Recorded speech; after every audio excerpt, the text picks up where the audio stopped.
Olá, gente, eu sou Letícia. E eu sou a Milena. E nós acabamos de gravar o primeiro episódio da segunda temporada do Acolhe. O tema é culinária afetiva e vocês vão aprender um pouquinho sobre comfort food e sobre como driblar o terrorismo alimentar. Então fica aqui com a gente.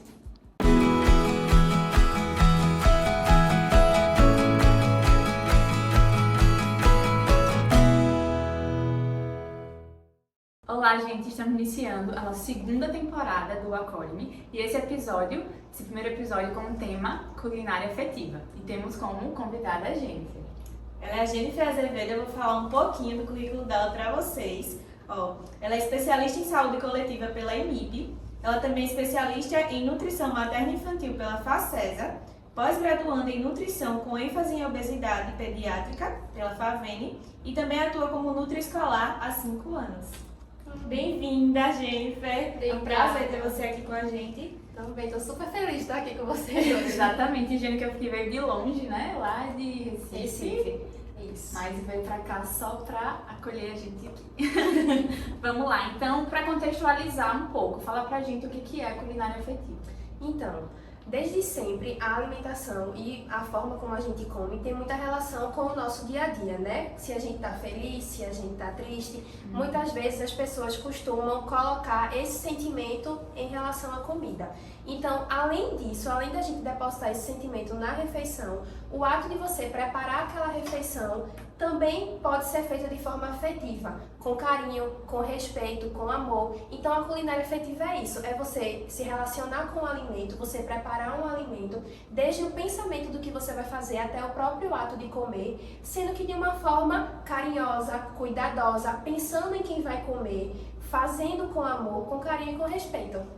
Coisa linda, né, gente? Muito lindo. Então, pegando já esse gancho desse carinho, né? Então, como é que a gente pode praticar esse tipo de culinária dentro de casa? Como é que a gente pode começar? Quero começar a fazer uma culinária afetiva. Por onde eu começo? Primeiro de tudo, trazendo um pouco para a nossa realidade de criança, vamos pensar que a culinária afetiva, ela consegue quebrar algumas barreiras em relação da criança com essa alimentação.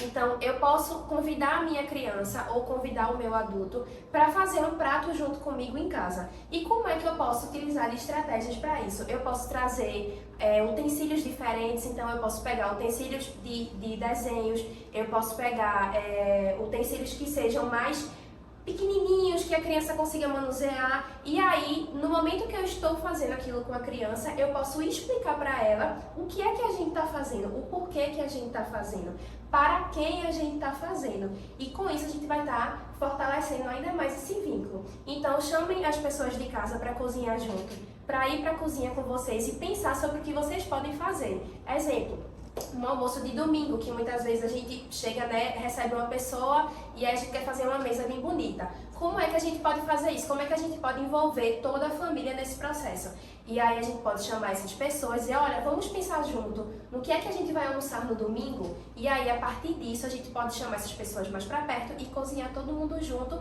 para que aquele momento ele fique marcado na memória de quem está fazendo e de quem está recebendo aquele alimento. Quem é que não lembra, né, dos almoços de domingo na casa dos avós? Sim. Resgatar isso, né? Eu particularmente, sobre até um prato específico, que é até bem simples, que é um omelete de ovos, né, com queijo. Eu tenho uma memória afetiva excelente do meu avô, que ele fazia pra mim quando eu era pequena. Então, hoje eu não consigo fazer um igual ao dele, mas eu lembro que se em algum momento da minha vida eu comer um omelete e foi igual ao dele, a minha memória vai voltar naquele momento. E aí a comida afetiva é justamente isso. É de você voltar e relembrar de pessoas também que não estão mais aqui nesse plano, mas que através daquele alimento fazem um carinho na sua alma, não é? Incrível, que o sabor pode resgatar, né? Muito. Então, fala pra gente também assim, qual que é a importância, né, desse tipo de alimentação para o desenvolvimento de crianças e adolescentes. Então, quando a criança ela inicia o processo de introdução alimentar, a gente sabe que é um momento cheio de desafios, que nem sempre é um mar de rosas, na maioria das vezes não é. E aí a gente encontra vários altos e baixos nesse processo. O fato de você trazer a criança para preparar o seu alimento, a gente pode estar reforçando de forma positiva um comportamento alimentar adequado dessa criança. A gente pode estar reforçando de forma positiva um hábito alimentar saudável. E aí, o que é que a gente pode pensar nisso, né? Essa criança no futuro próximo, a gente pode evitar com que ela não tenha, né, quadros de seletividade, dificuldade alimentar, que ela consiga se relacionar bem com o alimento. A gente pode fazer também com que essa criança crie uma memória, da mesma forma como eu fui criança lá e tive essa memória com o meu avô, a gente pode estar reforçando com essa criança, com esse adolescente, como aquele alimento é importante na vida da família, naquele momento que eles estiveram juntos. E aí a gente vai estar criando um vínculo com essa criança, fortalecendo ainda mais a relação, seja de pai e filho, seja de avô, seja de primo, seja de família, e saindo um pouco do eixo família, de amigos. Quem aqui nunca se encontrou na casa de um amigo para jantar, para fazer uma comida diferente, para relembrar, para se reconectar depois de muito tempo? Então é isso, a gente consegue resgatar tudo isso e fazer com que essas crianças e adolescentes criem esse vínculo e essa memória para sempre. Elas sempre vão lembrar desse momento. É incrível como a comida sempre está presente nesses momentos de socialização, sempre une, né, de alguma forma. Isso. Nas aulas de educação alimentar e nutricional que eu dou nas escolas, eu costumo dizer que comer, ele é um ato muito social. E aí, o que é que acontece? Quando você tem lá, né, junto, né, com as pessoas, a gente vai estar se dedicando àquilo dali, mas o alimento ele sempre vai estar presente. Então é importantíssimo que aquele alimento que está ali na mesa, a gente saiba que ele foi feito com amor, com afeto, com carinho, com dedicação, para que a gente que está comendo também sinta tudo isso. E você gosta, Jennifer, de cozinhar no dia a dia? Ah, eu amo. Como surgiu essa paixão? Amo muito.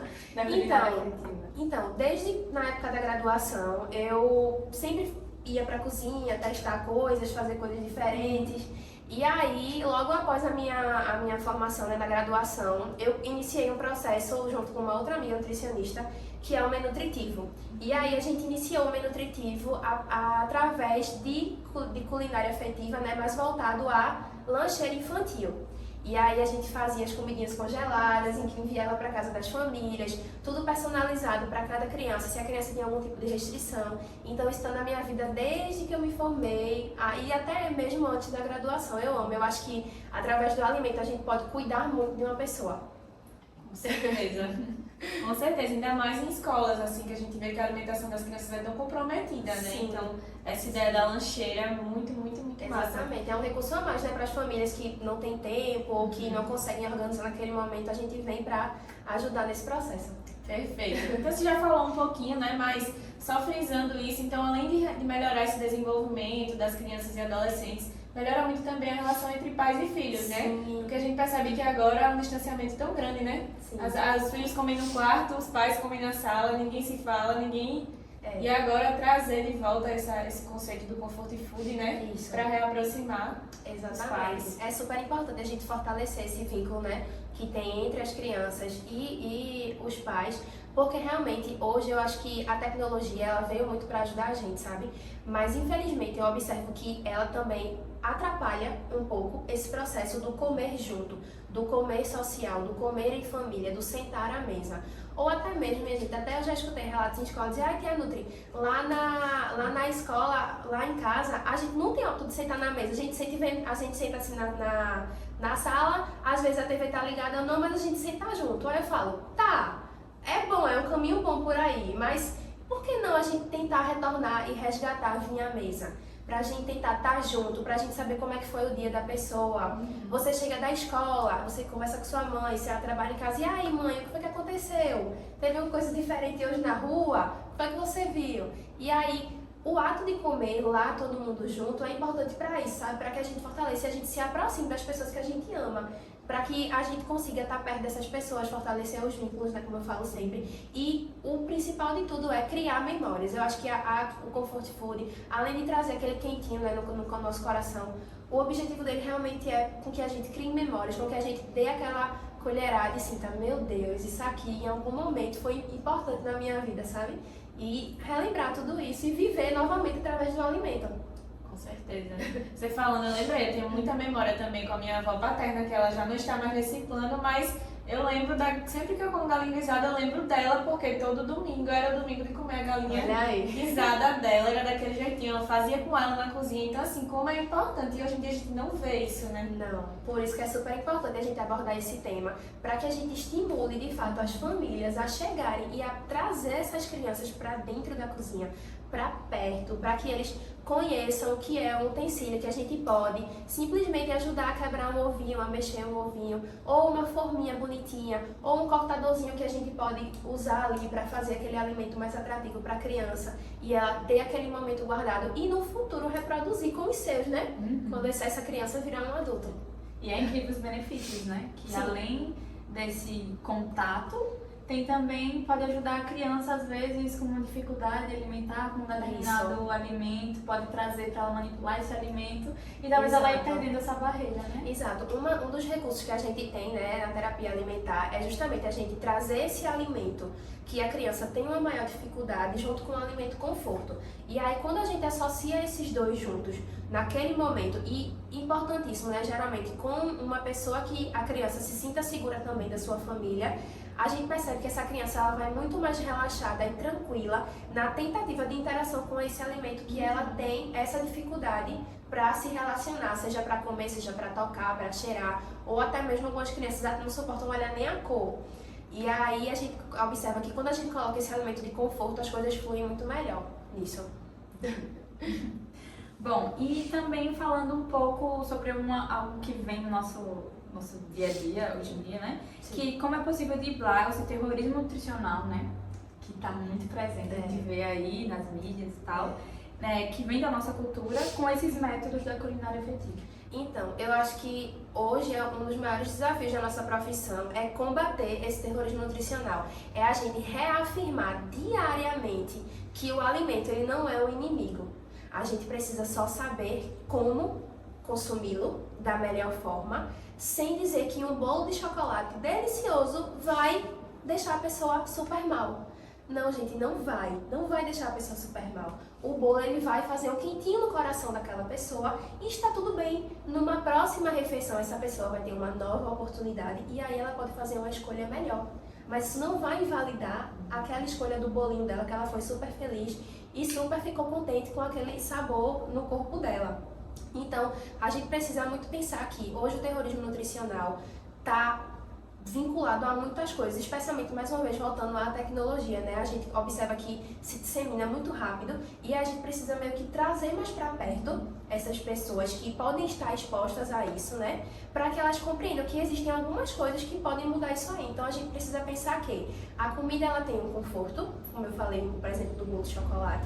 A comida, ela pode trazer, sim, algum tipo de valor para além do valor nutricional, então ela não pode enxergar com que aquele alimento seja um medo ou seja um perigo para ela.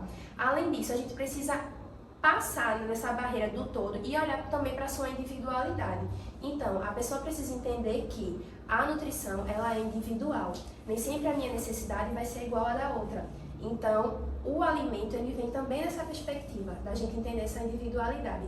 E entender também que a gente tem uma variedade de coisas à nossa disposição. E por a gente ter essa variedade, a gente ganha essa liberdade de escolha. Então, a gente consegue, através disso, driblar esse terrorismo nutricional, munindo essa pessoa de informação. Então, uma pessoa que ela é informada, ela consegue, muito bem, fazer suas escolhas melhores e colocar na balança e consumir aquele alimento mais fat e o alimento mais fit. Vamos colocar nessa perspectiva. Sem peso na consciência, Sem peso né? na consciência, Porque alimento é exatamente. alimento e memórias são memórias e devem ser criadas. E a gente não deve ficar só tabulado nisso, de que não posso comer porque vou engordar, porque vai muito além, né? Exato. Não é Você só sobre também falou. calorias, né? Nunca é só sobre calorias. Você falou agora exatamente isso. Nunca é só Então, sobre gente, isso. finalizando o nosso videocast de hoje, eu vou fazer agora uma perguntinha pra Jennifer, só pra ela trazer algumas dicas, né? Do que a literatura traz sobre a culinária afetiva, né? Quais são as formas que a gente pode buscar para você que está querendo começar com a sua filha, com o seu filho, né? E dentro da sua casa, a praticar esse tipo de alimentação. Primeiro de tudo, chamem as crianças para perto. Chamem as crianças para a cozinha. Se nós que somos um adulto não incentivar dificilmente vai partir deles aquela vontade de acho que eu vou ver o que minha mãe está fazendo ali, é para eu ajudar ela. Não, porque eles estão brincando, eles estão com outras coisas, eles estão sendo estimulados de outra forma. Então, se a gente não estimular para esse lado que a gente deseja, a gente vai ter um pouco mais de dificuldade. Então, estimulem suas crianças. Tragam coisas que sejam lúdicas, então cortadores, utensílios, forminhas de silicone, alimentos que a gente possa fazer de diversas formas e ter vários sabores, texturas. Tragam para que eles conheçam, para que eles toquem, para que eles cheirem, para que eles olhem a cor, para que eles sintam como é que aquele alimento se comporta na mão, no lábio, na língua, na boca. Então explorem tudo que é possível. E existem alguns livros hoje que trazem pra gente alguns direcionamentos em relação a isso. E aí eu queria deixar um para vocês, que é A Cozinha Curiosa das Fábulas, que são 14 histórias com refeição que são contadas. E aí a gente pode fazer uma contação de história com a criança, ou seja, vincular algumas coisas do lúdico, né, ao alimento, até trazer, por exemplo, questões sociais, questões da ludicidade mesmo que a gente tem na literatura infantil e associar ao alimento. Um exemplo mesmo que a gente tem, que eu costumo usar muito nas escolas, são os super-heróis e as princesas. Então a gente pode muito associar as cores, aos sabores, a personalidade de cada super-herói e de cada princesa. E aí a gente faz uma preparação baseado nisso e as crianças elas são muito mais receptivas porque elas imaginam que vão ganhar a força do Hulk, que elas vão ganhar o cabelo da Rapunzel. E aí tudo isso é uma forma de trazer a criança para mais perto, de forma afetiva e fortalecer ainda mais esse vínculo. É isso. Incrível. Bom, Jennifer, acho que só resta agradecer. Que Muito agradeço a você por ter vindo até aqui, ter tomado um pouquinho do seu tempo pra gente construir esse episódio que com certeza tá incrível. As pessoas vão gostar muito e espero que elas consigam realmente colocar em prática e se conectar na cozinha. E se conseguirem fazer isso, aí já podem ir mostrando nas redes sociais de vocês, né? Marca a gente. Marca a amiga. amiga. Exatamente, pra ver que o que vocês estão ouvindo aqui está sendo levado pra prática também. E com certeza vai contribuir muito para o crescimento tanto dos pais como dos filhos e dessa relação tão linda que vai ser criada. Muito Exato. obrigada, gente. eu. Foi um prazer. E é isso, gente. Esse foi o primeiro episódio da temporada. Fiquem ligadinhos porque vem muita coisa boa por aí. Tchau. Legal.